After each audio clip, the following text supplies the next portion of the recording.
¿Sí me escuchó? Adelante, doctor. Bueno, buen día, doctora.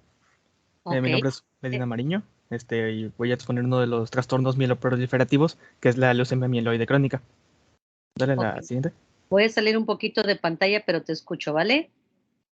Sí. Bueno, como definición tenemos que la leucemia mieloide crónica, que también se le conoce como leucemia granulocítica crónica, es un trastorno mieloproliferativo caracterizado por el crecimiento neoplásico de células mieloides en la médula ósea, con un aumento extremo de ellas en la sangre periférica. Y esta enfermedad presenta dos o tres fases, bueno, va a depender de la literatura, presentando lo que es una fase crónica, que se abrevia como LMC-FC, fase acelerada, que es una fase más como de transición hacia la última fase, que es la crisis blástica. Y pues aquí tenemos las abreviaciones, que es LMC-FA para la fase acelerada y LMC-FB para la crisis blástica. Dale la siguiente. Ahora, respecto a su epidemiología, este trastorno es uno de los más comunes, que va a presentar el 15 al 20% de los casos de leucemia, y se ha estimado una incidencia anual de 1 a 1.5 o 2 casos entre 100.000 de así venía en la literatura, y una prevalencia alrededor de 1 sobre 17.000. Y su edad de inicio pudiera ser durante la infancia, adolescencia o adulto, aunque su incidencia máxima es de entre 40 y 49 años, con una distribución casi igual entre ambos sexos. Dale la siguiente. Y pues bueno, pasando a la clasificación, tenemos eh, tres variantes, y la última teniendo dos subvariantes. Y pues sería la leucemia mieloide crónica clásica, que es la que presenta una translocación cromosómica, que es el cromosoma Filadelfia, y también la oncoproteína BCR-ABL. También está lo que es la leucemia mieloide crónica típica, que es similar a la leucemia mieloide crónica clásica, pero la diferencia es que esta va a tener lo que es el cromosoma Filadelfia negativo, y también la oncoproteína BCR-ABL. Y pues ambas se caracterizan por por tener células mieloides que van a tener morfología normal, y pues de entre estas van a incluir mielocitos hipogranulares o agranulares, metamielocitos, también neutrófilos en banda, y de los cuales algunos son mononucleares, bilobulados o tienen segmentación irregular. Y pasando a lo que son las dos variantes de la leucemia mieloide crónica, que es de la juvenil, que están la tipo infantil y tipo adulto. La variante infantil se va a presentar en niños menores de 5 años con incidencia máxima en, en la edad de 1 a 2 años. Y estos niños van a presentar linfadenopatía, también esplenomegalia, hepatomegalia. También van a presentar infiltrados dérmicos con erupción eczematosa, e infecciones continuas, o bueno, ¿cómo es la palabra? Recidivantes. Y aquí siempre está ausente el cromosoma de Filadelfia. Y una parte de estos pacientes van a tener otras anormalidades citogenéticas. También tenemos lo que es la variante adulta, que esta va a afectar a niños mayores de 5 años con una edad media de 9 años. Y estos también van a presentar esplenomegalia. Presentan también una linfadenopatía leve. También pudieran presentar hepatomegalia y dolor óseo, y en algunos casos eh, pueden presentar retinopatía y nódulos en la piel que van a estar vinculados a esta enfermedad. Y aquí el cromosoma Filadelfia está presente. La siguiente. Ahora, pasando a la etiología de este trastorno, es que, pues, en cuestiones de los cromosomas, estos van a presentar roturas aleatorias, que se van a producir con frecuencia, pero normalmente se reparan por enzimas nucleares existentes. También la reparación anormal de estas va a causar lo que es la traslocación entre el cromosoma 9 y 22 en una célula progenitora. Y lo que va a causar esto es de que le va a dar una ventaja proliferativa, debido a que se va a producir una proteína que se llama P210 y, y a lo largo de varios años esta línea celular va a sustituir a la médula ósea normal y se expresa la leucemia amiloide. Y entre las causas de aumentar la rotura cromosómica son la exposición a radiación, también sustancias químicas tóxicas y agentes virales. Dale la siguiente. Bueno, ahora explicando la fisiopatología, es que el cromosoma Filadelfia va a estar presente en todas las células hematopoyéticas, exceptuando linfocitos T y en ocasiones los linfocitos B. Y en algunos casos, pues en algunos casos, este cromosoma se presenta meses antes de diagnosticarse la leucemia. Y una vez que se presenta, raramente desaparece. Y como todas las células hematopoyéticas están implicadas en el proceso neoplásico, es muy probable que pues la célula neoplásica original sea una célula pluripotencial. Y bueno, había mencionado lo que es lo que es la proteína P210, que lo que va a hacer es que va a aumentar la actividad de la tirosina sinasa, la cual es importante para la regulación de vías metabólicas y también actúa como receptor de factores de crecimiento. Y tenemos la imagen de la izquierda, que en lo que es el inciso A, más que nada hace referencia a que si se deja sin tratar la leucemia mieloide crónica, pues entonces en un lapso de 5 años pudiera presentar lo que es la fase crónica, que es un periodo poco activo con el que inicia el trastorno. Pasando un periodo de tiempo, pudiera moverse a pasarse a lo que es la fase acelerada, que es cuando empeora la anemia, la trombocitopenia y trombocitosis progresiva que tiene. Más que nada, esto es de transición hacia la fase blástica, que es cuando ya se acumulan los blastos en sitios extramedulares como el hueso, también hasta incluso el sistema nervioso central o ganglios linfáticos. En lo que es la inciso B, hace referencia a lo de la oncoproteína BCR-ABL, que se expresa en el cromosoma Filadelfia. Y esto se va a traducir como una tirosina quinasa o tirosina sinasa descontrolada, lo que va a estimular un número de genes que son desregularizados en otros cánceres, como lo que es el mTOR, el ERK y el JAK-STATs. Y esto va a inducir una proliferación celular desregulada e inhibe la apoptosis. Además de que esto lleva al aumento de especies reactivas de oxígeno en la mitocondria, lo cual pudiera conducir a más daños en el ADN y aberraciones cromosomales. Y el inciso C, pues, refiere a que el uso de inhibidores de tirosina sinasa, pues aumenta la esperanza de vida de los pacientes con este trastorno mieloproliferativo, que va a resultar en un aumento de la prevalencia de la enfermedad. De la siguiente.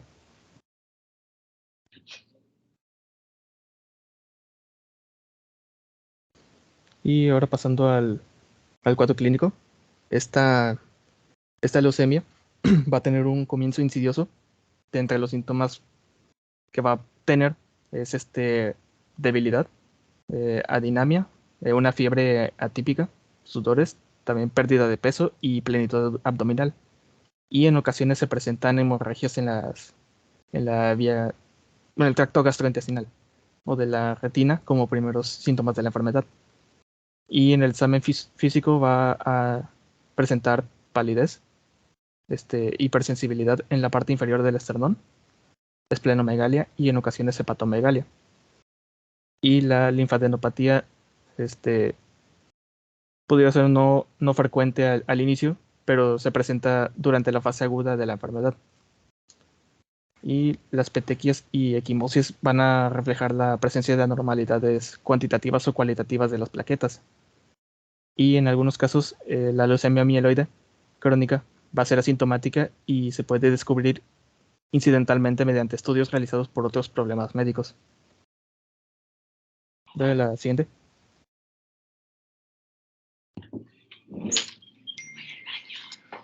Ahora, entre las alteraciones de laboratorio, la normalidad más notable en la sangre periférica es la leucocitosis extrema, donde pues la cifra de leucocitos es superior a 50.000 células por microlitro e incluso pudiera alcanzar las 500.000 por microlitro. Y en pacientes que se encuentran en etapas iniciales, esta cifra pudiera estar en 25.000 por microlitro. También se encuentra una trombocitosis en más de la mitad de los pacientes con formas variables y también pudieran presentar fragmentos de megacariocitos. Y pues, bueno, de esta trombocitosis sería en el rango de 400.000 y 500.000. Y ocasionalmente se pueden presentar megacarios, mega, sí, megacariocitos o micromegacariocitos en la sangre periférica. Y si la trombosis se presenta como una característica de la enfermedad, sin haber sido observada previamente, es probable que se vaya a presentar una crisis blástica. También en el diagnóstico pues se presenta lo que es una anemia normocítica normocrómica moderada con concentraciones de hemoglobina que va a estar situada entre 9 y 13 gramos sobre decilitro. Y esta anemia es proporcional al aumento de leucocitos. Y la morfología de estos eritrocitos es normal, pero también pudieran encontrarse formas nucleadas. Y en el ¿cómo era el otro? Eran el frotis de sangre que se presentan eh, disculpe,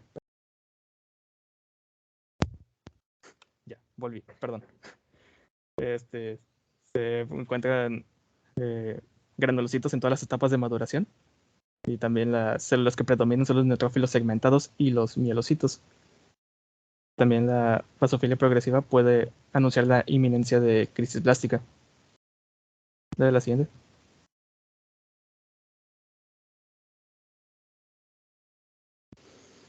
Y pues ahora pasando con lo que son las pruebas diagnósticas. La leucemia mieloide crónica pues se diagnostica con mayor frecuencia por un hemograma completo que va a ser anormal, realizado de forma incidental o durante la evaluación de una esplenomegalia. También tenemos lo que es el frotis de sangre, que puede ayudar a diferenciar la leucemia mieloide crónica de la leucocitosis por otra etiología. Y en la leucemia mieloide crónica, el frotis de sangre muestra a menudo eran granulocitos inmaduros, eosinofilia y basofilia absolutas. También se debe realizar una biopsia de médula ósea para evaluar el cariotipo, así como la celularidad y el grado de mielofibrosis. Y el diagnóstico se confirma al encontrar el cromosoma Filadelfia en muestras examinadas con estudios moleculares. Y aquí es cuando se usa lo que es era prueba o método de hibridación fluorescente in situ, que es el FISH. O también pudiera ser con era reacción en cadena de la polimerasa con transcripción reversa. Dale la siguiente. Y ahora pasando al tratamiento, voy tratando de buscar, pues, cuáles eran los fármacos que se utilizan en esta leucemia, porque lo único que venía en el Mackenzie era la elimatinib. Y, pues bueno, entonces encontré que entre los inhibidores de la tirosina sinasa está lo que es el imatinib, nilotinib, dasatinib, bosutinib y ponatinib. Estos no son como curativos, pero son muy eficaces en la fase crónica, pues asintomática. Y son la opción de tratamiento inicial para los pacientes de esta fase. Y estos inhibidores también se pudieran usar en la fase acelerada. Estos inhibidores lo que van a hacer es que van a inhibir la oncoproteína PCR, que es la responsable de la inducción de la leucemia. Y estos fármacos son eficaces para lograr remisiones hematológicas y citogenéticas de la leucemia mieloide con cromosoma Filadelfia positivo.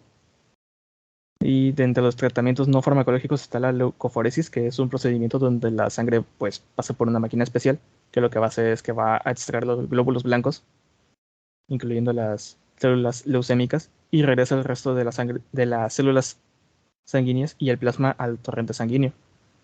Y ya por último tendríamos lo que es el trasplante de médula ósea, pero este está reservado para pacientes con leucemia mieloide crónica en la fase acelerada o blástica, o para aquellos pacientes con enfermedad resistente a inhibidores de la tirosina sinasa. Dale la siguiente. Y del pronóstico de esta enfermedad es que con el uso de inhibidores de la tirosina sinasa, la supervivencia es del 90% o más a los 5 años después del diagnóstico para la leucemia mieloide crónica.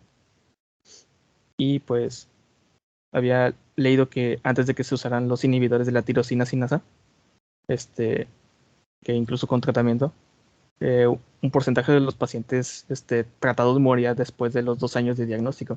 Y de ahí en adelante, este porcentaje pues aumentaba cada año.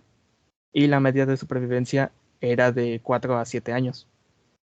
Y pues la mayoría de estas muertes sobrevenía después de una fase blástica o de una fase acelerada de la enfermedad.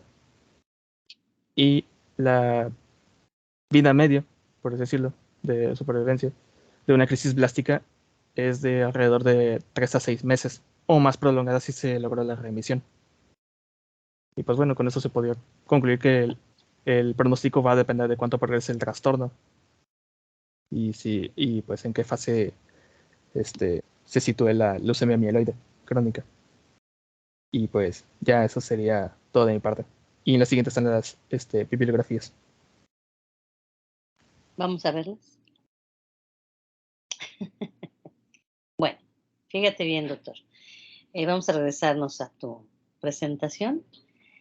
Su compañera jefa de grupo, le mandé hace algunas semanas, no recuerdo cuánto, una serie de artículos que me llama la atención que no hayan consultado, porque de todas estas clases por ahí tienen material que además es un material reciente, que está hecho por hematólogos mexicanos, entre los cuales tengo la fortuna de trabajar. Y pues vale la pena que lo consulten porque pues es para eso, para consultar, ¿no? Entonces está hecho de manera muy amigable para que no necesite uno ser hematólogo y pueda uno enterarse exactamente de este tipo de patologías. Pero bueno, pues ojalá si se los compartieron, pues les echen un ojo. Bueno, entonces, la leucemia mieloide crónica, o también llamada leucemia granulocítica crónica, se define como un crecimiento neoplásico de progenitores mieloides con extrema granulocitosis y trombocitosis, así dice en algunas bibliografías. Y es un trastorno clonal y ahora, bueno, sabemos hace mucho tiempo que en realidad es un trastorno que también podemos ubicar como de célula tallo y ahorita vamos a comentar por qué. Esta leucemia granulocítica crónica o mieloide crónica o mielocítica crónica, cualquiera de los tres nombres es correcto, tiene en su evolución clínica 3 etapas: la fase crónica, la fase acelerada y la fase blástica, que es en donde se convierte prácticamente en una leucemia aguda. Y desde el punto de vista de la epidemiología, ya su compañero por aquí nos presentó algunos datos. Si quieren ir cambiando la diapositiva, va a estar sensacional para que pues vayamos haciendo un mayor énfasis en esto. Tiene esta prevalencia, pues está ajustada a Europa y América. Nosotros en México cojeamos de muchas cosas y una de ellas es la estadística médica. Tenemos problemas para reportar los casos. Hace cosa de unos 10 o 12 años se trató de hacer, tal vez más, como unos 15 o 16 años, se trató de hacer un esfuerzo en el Registro Nacional de Neoplasias, en el que también tuve la fortuna de trabajar. Y entonces la indicación era que todos los que tratamos malignidades reportáramos anualmente la incidencia, ¿no? Lamentablemente, bueno, como todos los sistemas, es perfectible porque lo que sucede con mucha frecuencia es que hay pacientes que de pronto se diagnostican en el medio privado y después van a la institución pública, y entonces esto pues, a veces generaba inconsistencias en el censo. Sin embargo, bueno, es un intento que se ha hecho en nuestro país por tratar de obtener data, de saber exactamente cuál es la incidencia que presentamos en México. Se presenta, cierto es que mayormente en adultos y en adultos jóvenes, desde los 20 y tantos y 30 y tantos años. Conforme va avanzando la edad también es un poquito más prevalente. Sin embargo, existen formas que se presentan en poblaciones más jóvenes, como ven ustedes aquí que nos habían puesto la diapositiva, la que sigue, donde hay variedades infantiles y una variedad adulta que se presenta en los niños, que es bastante raro. Pero lo podemos presentar pues, prácticamente en todas las edades, pero sí es más propio de los adultos. Ahora, ¿por qué se presenta esto? Bueno, pues ha estado relacionada, como hemos platicado, de otras patologías hematológicas con las dosis de radiactividad por cualesquiera motivo. Sin embargo, pues yo creo que todos los que manejamos esto, tenemos muchísimos pacientes que no han tenido absolutamente ninguna relación con la radiactividad y sin embargo presentan leucemia amiloide crónica. Entonces, en realidad, no se sabe al 100% qué es lo que pueda detonar el desarrollo de esto. Lo que sí se sabe, y eso es bien importante, y como ya me han escuchado otras veces, es que esta fue la primera enfermedad maligna en la que se encontró una relación muy importante con alteraciones cromosómicas. Estamos hablando de lo que se conoció inicialmente como el cromosoma Filadelfia, porque se describió en la ciudad de Filadelfia, que ahora sabemos que es una translocación entre dos cromosomas, el 9 y el 22, y sabemos los puntos de ruptura, el ABL y el BCR, y esto va a ocasionar que se forme una proteína mutante que normalmente no tenemos, que solo se expresa cuando se produce esta translocación recíproca. Y esta proteína, que la más conocida es la P210, porque hay otras dos, tiene actividad de tirosincinasa. Y esta actividad de tirosincinasa le confiere a la célula ventajas proliferativas, ventajas de viajar y situarse en otro sitio, es decir, la célula progenitora maligna clonal que expresa esta translocación se comporta diferente a otras células tallo de la médula ósea. En primer lugar, no hace caso de los mecanismos de producción y simplemente produce, produce, produce, produce, produce. En segundo lugar, tiene la facultad de no permanecer adherida a lo que es el network, el microambiente medular, y tiene la posibilidad de salirse de la médula ósea y viajar a otros sitios, implantarse en otros sitios y producir en otros sitios. Y entonces, cuando platicamos de la hematopoiesis en la primera clase de este curso, comentábamos que el microambiente medular es muy importante para que se lleve a cabo la hematopoiesis y que en ocasiones, todas ellas patológicas, los órganos que fueron hematopoyéticos en la etapa intrauterina pueden tornarse hematopoyéticos en la vida extrauterina. Este es uno de los casos, porque esta célula tallo maligna se sale, anda por ahí, reconoce al vaso como un lugar que le es familiar, que le es conocido, porque la arquitectura digamos, vascular que tiene el vaso es muy similar a la de la médula ósea, también tiene sinusoides, y entonces se siente cómoda esta célula y se implanta y empieza a producir ahí. Entonces hay hematopoiesis extramedular, sobre todo en el vaso, pero también puede ser en el hígado y puede ser en cualquier parte, pero sobre todo en esos dos órganos. Y como nos comentaba su compañero, tiene 3 fases de presentación. La fase crónica, que es en donde generalmente captamos a los pacientes, que es una fase que se caracteriza por una extrema granulocitosis, o sea, empieza a haber muchísimos granulocitos que iban a ser neutrófilos y se quedan pues casi en etapas maduras. Y entonces hay una extrema granulocitosis, aunque puede haber por ahí uno que otro blasto mieloide, pero lo que más existe es una extrema granulocitosis.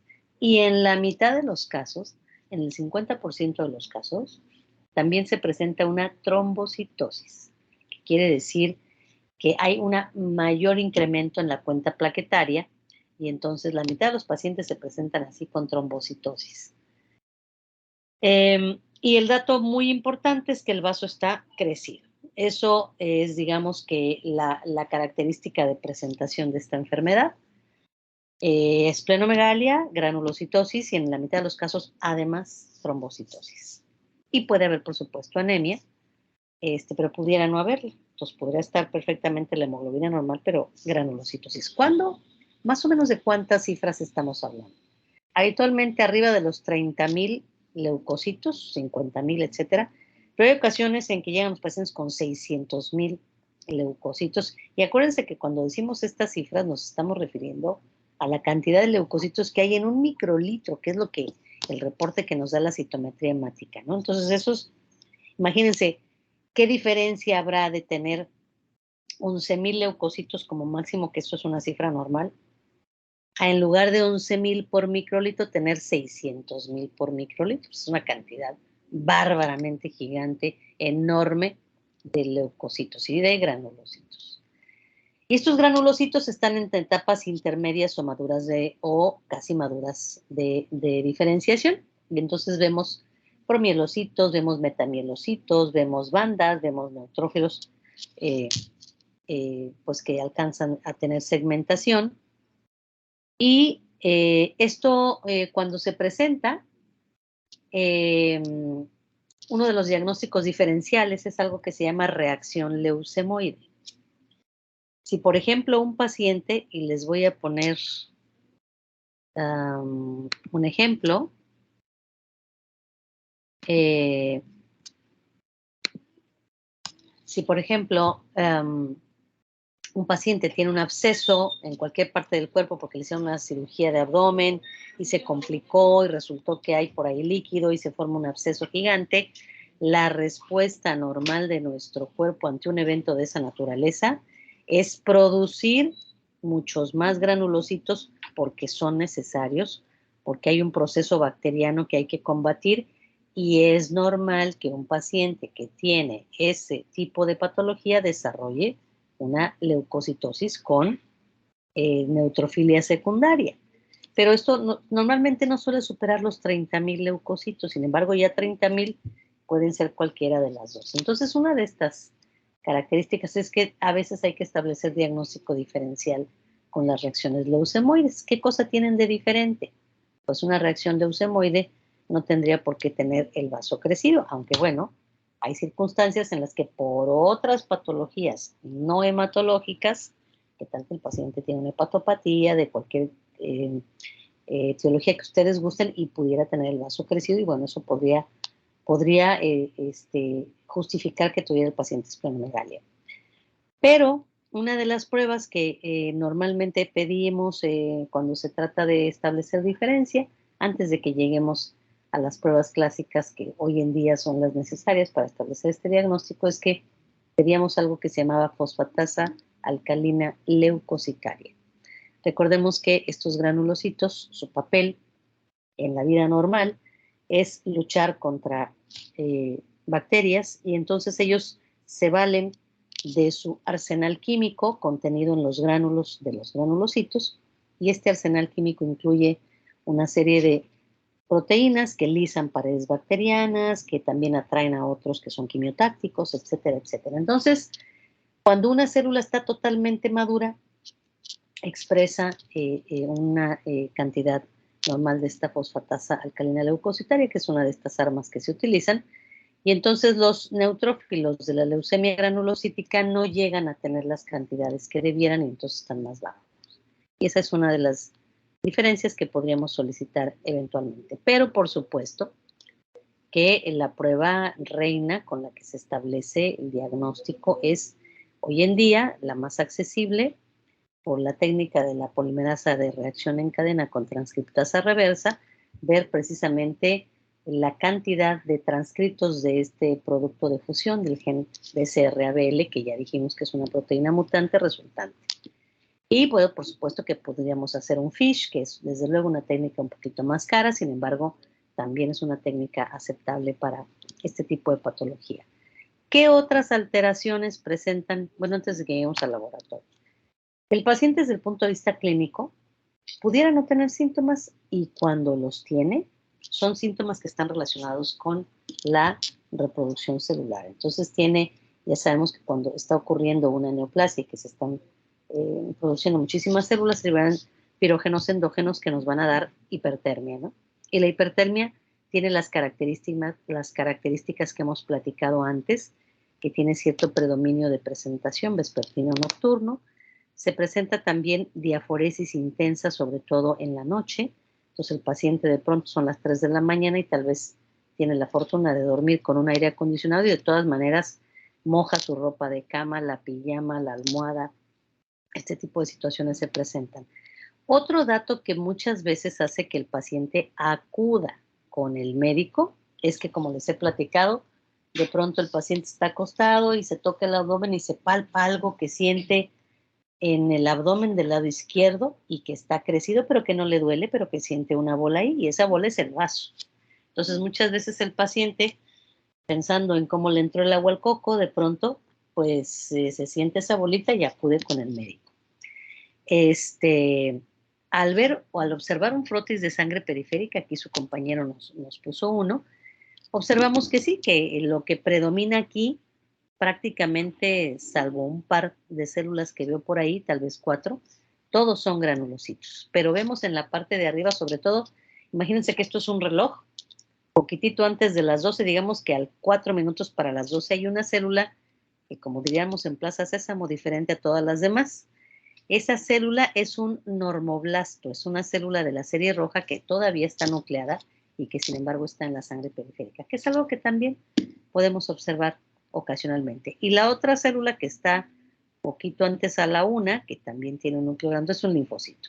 Pero todas las demás que están ahí son granulocitos en diferentes etapas de maduración.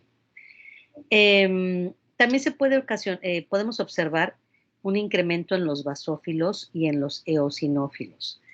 La anemia que suele acompañar a este tipo de patologías es la anemia de la enfermedad crónica, que como ya platicamos anteriormente suele ser normocítica y normocrómica.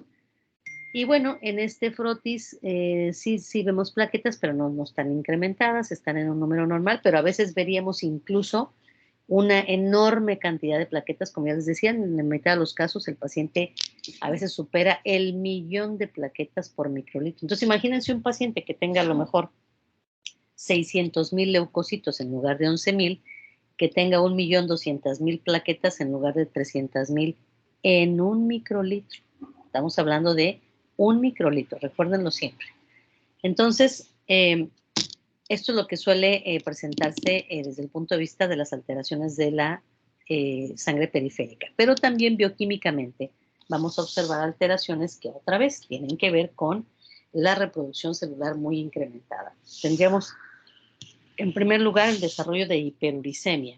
¿Por qué? Porque si bien se están produciendo muchas células de manera muy rápida, también algunas de ellas se rompen, entran en catabolismo. Recordemos que en los núcleos están los genes, en los genes están las bases de purina que cuando entran en catabolismo van a producir un incremento en el ácido úrico. Entonces es común que tengamos con estos pacientes hiperuricemia. Entonces igual el ácido úrico estará elevado. Y otro dato muy importante, la deshidrogenasa láctica. La deshidrogenasa láctica, como ya sabemos, la vamos a encontrar en todas aquellas células que de pronto se nos están rompiendo. Como sucede en la hemólisis, aquí también puede haber la deshidrogenasa láctica elevada por lo mismo que acabo de comentar, que algunas células malignas se rompen. Y la célula maligna, igual que todas las demás, necesita ATP. Y para producir ATP necesita metabolizar glucosa. Y recordemos que la vía final del metabolismo de la glucosa pues es producir, además de ATP, ácido láctico. Entonces, en cualquiera de estas circunstancias, lo que va a ocurrir es que se produzca un incremento de la deshidrogenasa láctica. Y entonces estos son los datos que vamos a obtener en la sangre periférica: leucocitosis a expensas de neutrófilos, puede haber basofilia, puede haber eosinofilia, puede haber anemia normocítica normocrómica, puede haber normoblastos en la sangre periférica, puede haber trombocitopenia o plaquetas normales o plaquetas incrementadas, cualquiera de las tres. IDHL elevada e hiperuricemia. Y todo esto clásicamente nos lleva a pensar en la leucemia granulocítica crónica. Y resulta, denme un segundo.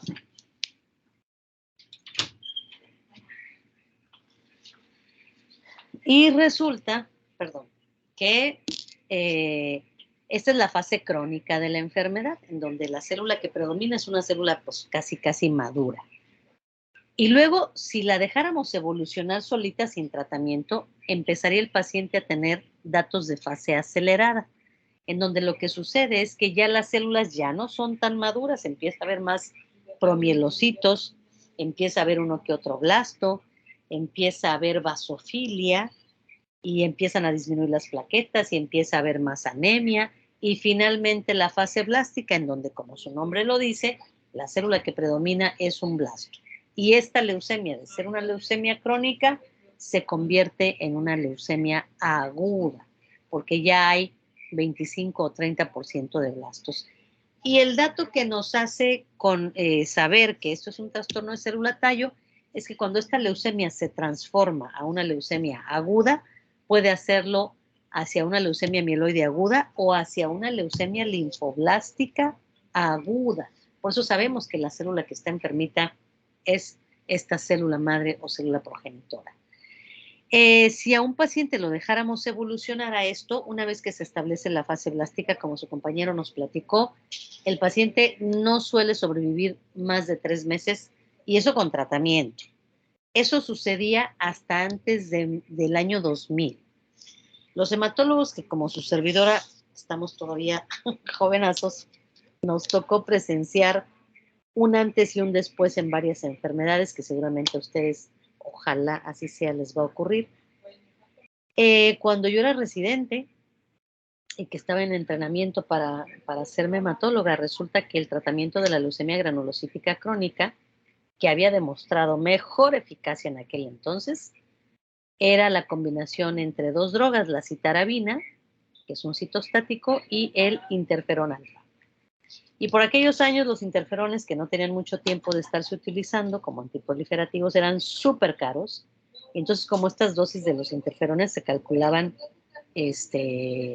por peso, por kilo de peso, eran puras millonadas, así como la penicilina, pero además salía súper caro el tratamiento. Y afortunadamente ese tratamiento en aquellos años hacía que el paciente de leucemia granulocítica crónica permaneciera en la fase crónica de la enfermedad, pues más o menos como hasta 10 años. Entonces, imagínense que estar tratando por 10 años a un paciente con citarabina e interferón de aquellos años era súper caro, pero súper caro. Y entonces, en el hospital donde yo me hice, ese fue uno de los argumentos para que se diera más impulso y se autorizara el programa de trasplante de células progenitoras, porque en aquellos años la única opción que tenía un paciente con leucemia granulocítica crónica era trasplantarse a la brevedad, porque eventualmente iba a evolucionar a la fase blástica, y una vez llegando a la fase blástica, a todos les iba mal.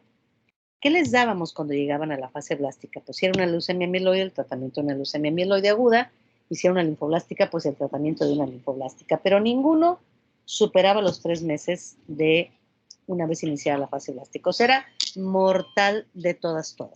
Entonces el paciente, la única opción que tenía era trasplantarse.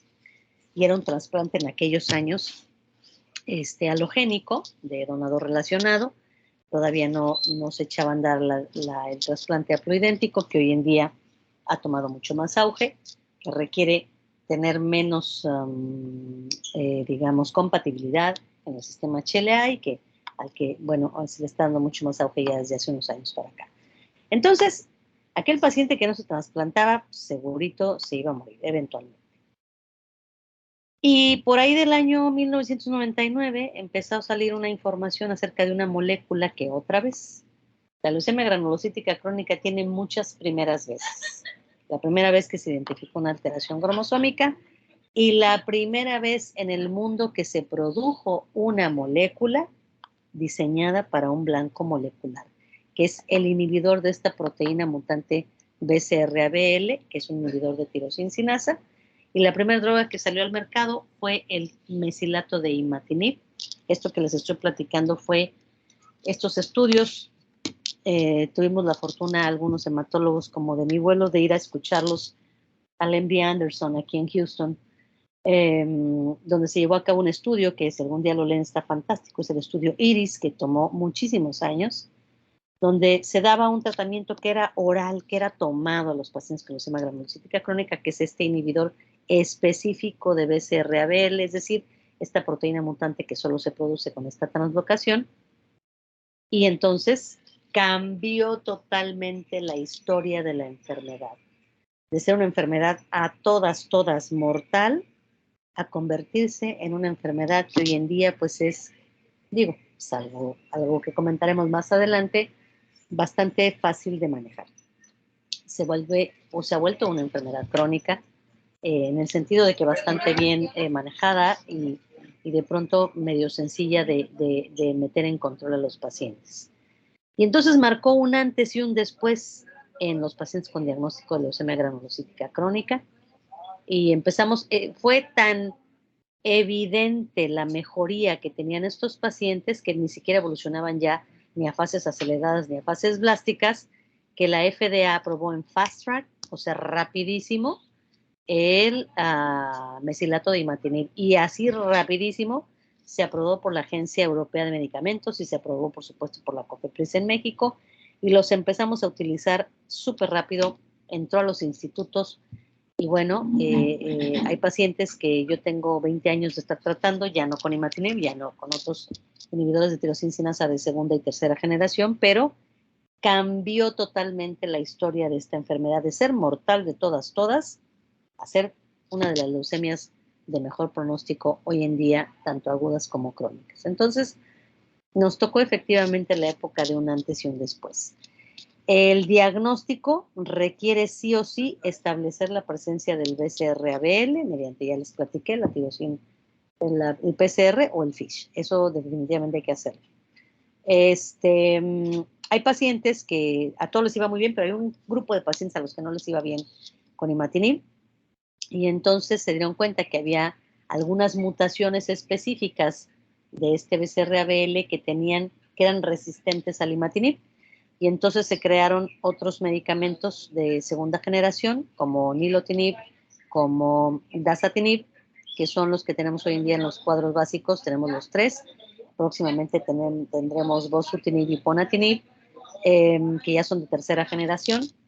Y todavía hay una mutación a la que no le pega ninguno de los inhibidores de tirosincinasa. Bueno, por ahí está descrito que bosutinib tal vez le pegue y que ponatinib tal vez, pero sin embargo hay un grupo de pacientes muy pequeñito que todavía no logra entrar en remisión con esto. Sin embargo, hoy en día la mayor parte de los pacientes está bastante bien controlada. Es más, hay estudios en donde ya se les ha suspendido después de 4 años de estar en enfermedad indetectable, porque además hasta se creó una forma de establecer la profundidad de la respuesta, es decir, cuántos logaritmos de reducción tenían estas células.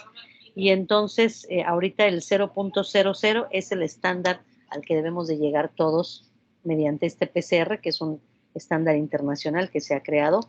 Para que un laboratorio lo pueda hacer se tiene que certificar, porque pues esto en algunas ocasiones nos ha dado la pauta para suspender tratamientos. Yo en lo particular no he suspendido ningún paciente, todavía me da un poco de aprensión suspender a pacientes que están en 0.00, a pesar de que ya tienen 4 o 5 años.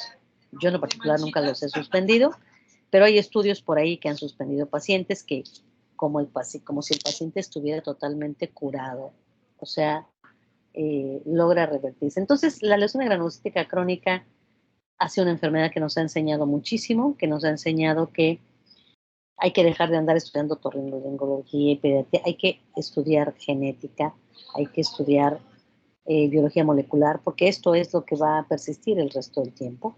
Cada vez más tenemos moléculas creadas precisamente para blancos específicos, y eso es maravilloso porque hablando de malignidades, pues podemos evitar dañar otras células, otros órganos, o bueno, dañarlos demasiado. Y bueno, esta es la historia de la leucemia granulocítica crónica. El papel del trasplante. Bueno, pues hoy en día algunos pacientes todavía son llevados a trasplante, sobre todo aquellos que tienen mutaciones que son resistentes a los inhibidores de tirosina, o hay pacientes que son intolerantes a los medicamentos, entonces, bueno, una de las opciones sigue siendo el trasplante de células progenitoras. Incluso hay quienes dan un inhibidor de tirosina más interferón, que bueno, pues sería también una forma de, pero ya hoy en día, pues prácticamente con todo el desarrollo que hay muchas más moléculas que se están estudiando de inhibidores de tirosina que están tratando de buscar esas mutaciones a las cuales todos los demás han sido resistentes. Y bueno, pues eventualmente el abanico, la oferta terapéutica que hoy en día tenemos para esto es mucho más amplia y totalmente diferente a hace 30 años, que todos los pacientes se morían si no se trasplantaban, e incluso los que se trasplantaban, algunos tenían una muy mala calidad de vida porque la enfermedad de injerto contra huésped siempre es uno de los complicaciones de aquellos trasplantes alogénicos que se hacían en aquellos años. Bueno, pues hasta aquí le vamos a dejar. Vamos a vernos mañana vamos a ver 2 mieloproliferativos, por favor. Los que sigan, pero 2, para poder ir